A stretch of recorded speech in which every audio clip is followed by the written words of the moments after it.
Welcome to Motherhood from the Brain, a podcast guiding moms of preteen girls on how to navigate emotional challenges that are not addressed in school.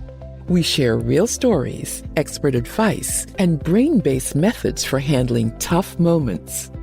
Discover insights to create a deeper connection with your preteen and improve your motherhood journey. Let's tackle the uncharted territory of parenting together. Hosted by professional certified coach, Esther Babazi. Before we begin, I want to share a brief disclaimer. I am not a psychiatrist, psychologist, or any other licensed mental health professional. On this podcast, Motherhood and the Brain, I share what has personally helped me improve my mental and emotional well-being. My hope is that by sharing my experiences, I might help even one mother out there who is struggling. Hello there. Welcome back to another episode of the Motherhood and the Brain podcast. This is episode number 63. My name is Esther Babazi. Well, summer is finally here.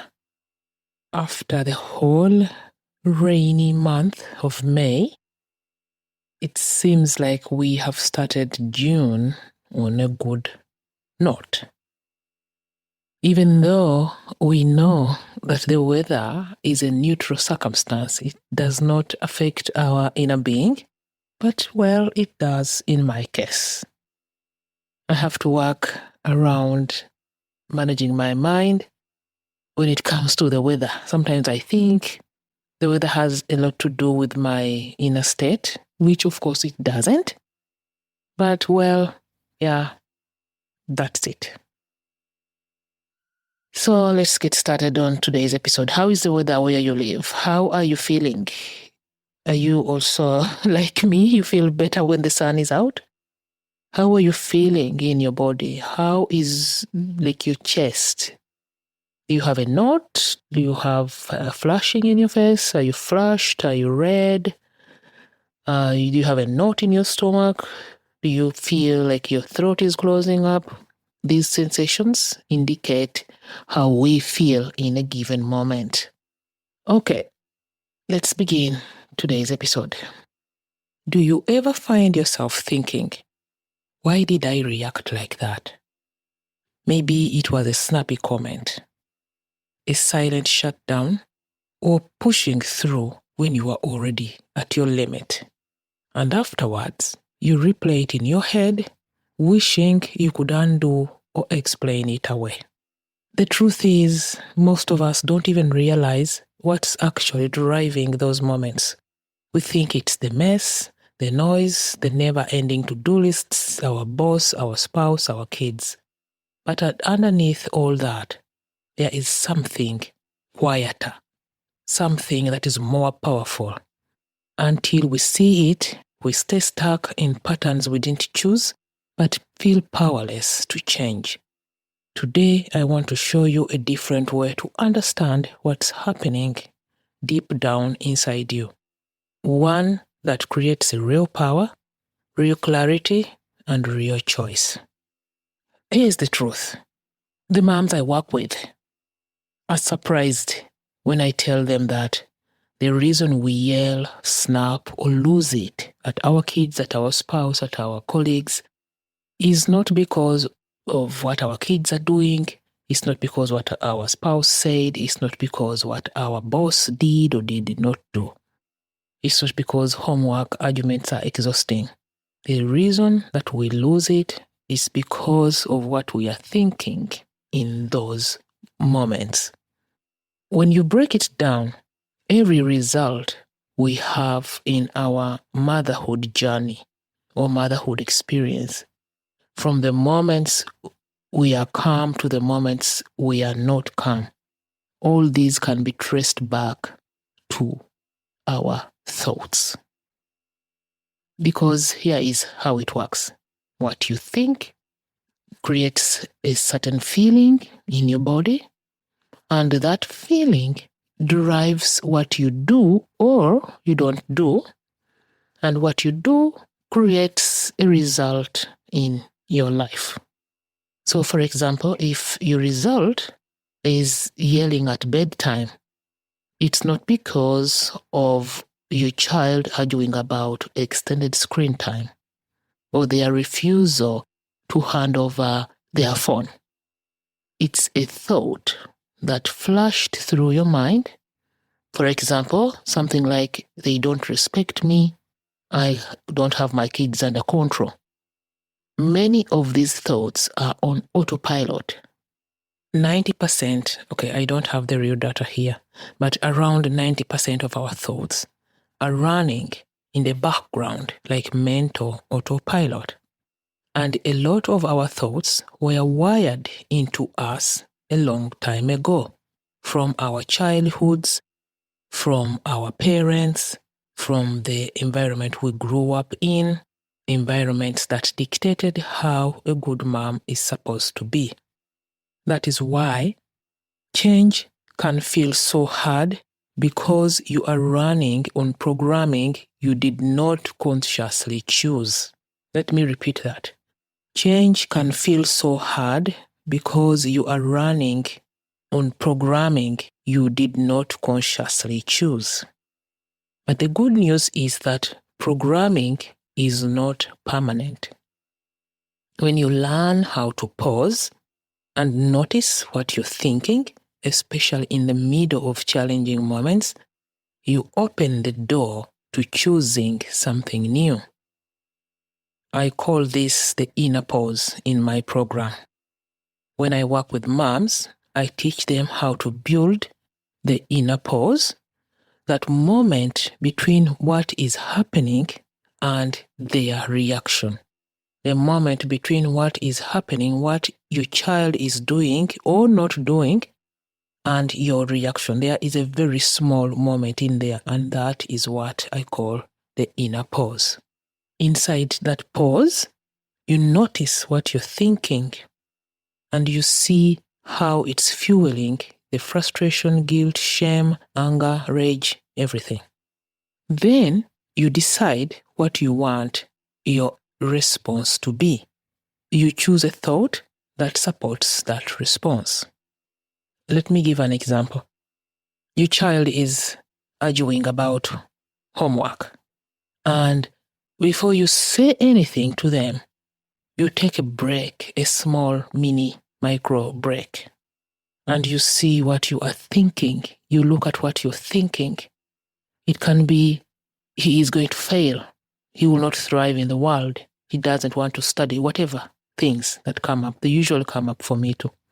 And then you are going to feel maybe overwhelmed. Maybe you're going to feel scared. Now, if you do not take a break, you will take an action from your automatic wiring. Maybe you will yell at them, maybe you will force them to sit at the table, maybe you will say things, I don't know, different things that we say. But when you take a break, an inner pause, like we call it, you can see that maybe your child is struggling with whatever subject it is. Maybe they are tired. Maybe they need help, but they don't know how to ask for help. Or they are tired, but they don't know how to say, I'm tired. So instead they get into arguments. And then you choose from all those lines that I just gave. You can choose a thought, a different alternative thought, instead of going the reactive automatic way. For example, imagine your children are fighting and you think, I can't handle this. That thought, that sentence, I can't handle it, will probably create overwhelm. And when you do not take the inner pause, you will react from overwhelm. And when you react from overwhelm, maybe you will yell at them, or you will walk away, or you will, whatever it is that you may do, different things, actions. But if you take the inner pause, micro pause, you may see things from another angle. Maybe they are having a hard time. They are not giving me a hard time. but they are having a hard time between each other. And even just saying that, you will feel your body soften. And that shift might create grace and kindness. And from grace and kindness, you will respond differently. You parent the way that you want to parent, not the way that you were wired to parent. And here is where it gets a little deeper. The thoughts that create our yelling moments often come from long-held beliefs.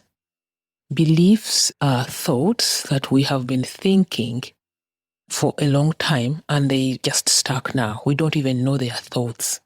We just think it is something that someone does, but they were thoughts in the first place and they were on replay, on loop. We no longer notice them. We no longer see that they are thoughts. For example, a belief can be something like, I'm a bad mother if I don't have it all together. Another belief could be, if my children don't listen, I must be failing. Another belief can be, my children do not listen to me unless I yell. These beliefs sound extreme, but they often sit below the surface. We picked them up through lived experiences. Maybe we were told we were too much when we were growing up, or maybe you were told you were not enough, or maybe you were expected to be the strong one who held everything together. So now that your children are being children and doing children things, you think there is something wrong with you. So until you see those beliefs for what they are, you can't change them. You don't have to keep believing them, but you are not your old programming. You can choose new beliefs on purpose, with intention. New beliefs can sound like, I'm allowed to be a human being and still be a good mother. Another belief can be, calm is something I can create even in challenging times.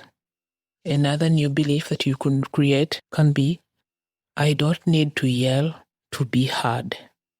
The key to making new beliefs stick is not perfection. It's repetition, and emotion. When you feel the truth of a new belief and practice it in real moments, it starts to override the old programming or the old wiring. And that is how change happens. Change does not happen by becoming someone else. Change happens by becoming more of what you want to be. Maybe calm, grounded, or strong. I don't think that you were never meant to live in a loop of yelling and guilt. I don't think that's who you are. It's just something that your brain picked up along the way. And anything that your brain picked up along the way can be put down. Anything that your brain learned can be unlearned, can be rewritten, can be rewired. You don't have to wait for your children to behave differently. You can start now by noticing one thought, one feeling, one micro moment of pause. That's how moms who yell less, not by trying harder, but by thinking differently. The truth is, you can understand all of this, how your thoughts create your feelings, how your feelings shape the way you feel, the way you react, the way you respond, the things you do and don't do. But you still find yourself stuck in the same cycle day after day. And this is not because you're broken, but this is because your brain is a very efficient machine. Your brain will always default to what's familiar, especially when you're tired, you're overwhelmed, you're overworked. Coaching gives you a way out of that loop. It's a space where you get to slow down, get curious, and see your patterns with kindness, grace, and not judgment. Coaching is a space where someone helps you find the invincible beliefs that are driving your reactions and show you how to shift them without shame or pressure. It's not about fixing you, it's about helping you see that you were never broken in the first place. One of my clients shared recently how this played out in real life. Her 12-year-old has been begging almost daily to have TikTok and Snapchat apps on her phone. She said, before working with me, that daily battle left her defeated and unsure. She spiraled into thoughts like, maybe I'm too strict. Maybe I'm the only parent saying no. I just want her to stop asking. And from that place, she would either give in out of guilt or snap and yell out of exhaustion. But after working with me, she showed up differently. She was able to pause in the moment and anchor herself in a new belief. I can be empathetic and still hold my boundaries. I'm allowed to say no, even when my child does not like it. She saw clearly how much her child wanted to fit in. She remembered what that was like, wanting to belong, not to feel left out. And instead of reacting, she leaned in with kindness and grace. She acknowledged to her child how hard it must be, but she still held her firm boundary. That small but powerful shift changed everything. She did not yell, she did not cave, she just stayed calm, even in the middle of begging, in the middle of the eye rolls, and in the middle of the slammed doors. Because she wasn't trying to control her child or her child's reaction anymore, this mom was grounded in her own reactions and responses. And that, my friend, is the power of coaching. It helps you to connect to the mom that you want to be and then actually live as her, one moment at a time. You begin to see that peace isn't something that happens once the house is quiet or the kids are compliant. It's something you learn to create from within, no matter what is going on around you.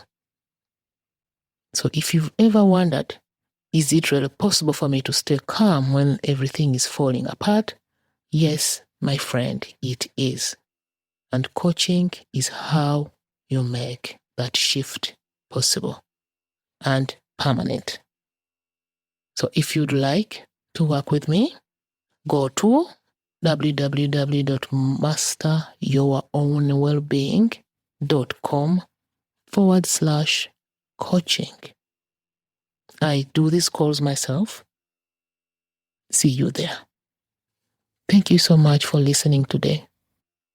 Talk to you again next week. Bye for now. Thank you for tuning in to today's episode. Your time means the world to us. If you found this episode valuable, we would be immensely grateful if you could spare a moment to visit Apple Podcasts and share your thoughts through a review. Your feedback plays a vital role in helping fellow moms discover our podcast and enrich their own motherhood experiences. Take care and bye for now.